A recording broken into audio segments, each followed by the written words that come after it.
Mga brother, andito ngayon tayo sa Tinggay Taas, no?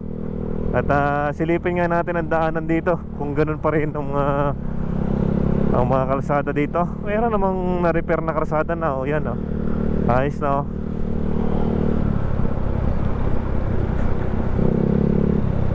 Bagong samentado na, no, mga brother, yan.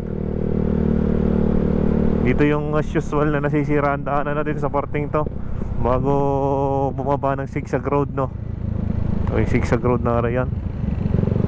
Kaya pag kayo mapapadaan dito, di dahan-dahan lang kayo, mga brother, no? Huwag kayo magmamadali din, eh. At talagang pagka kayo namintisan ng isa din, sigurado may kalalagyan tayo. Kaya dahan lang, lalo yung mga truck, no?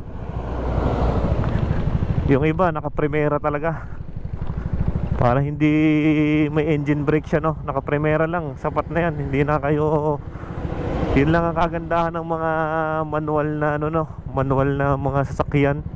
Pag mga palusong, mag-primera lang kayo, tipid kayo sa brake, tipid kayo sa pagkapudpud ng brake, no? Yan, pagdating din sa may palusong na rin, medyo andaan, may mga butas-butas, oh. Ari, oh. Yan, may mga wasak-wasak na daanan. Wasak-wasak, oh.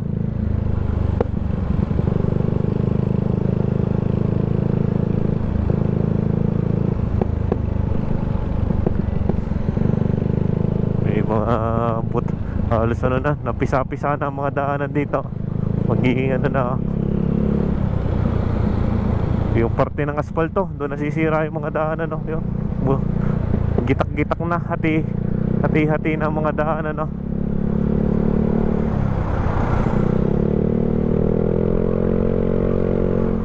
At ito na yung dulo ng Batangas City, mga brother, no? Itong Tinggay Taas.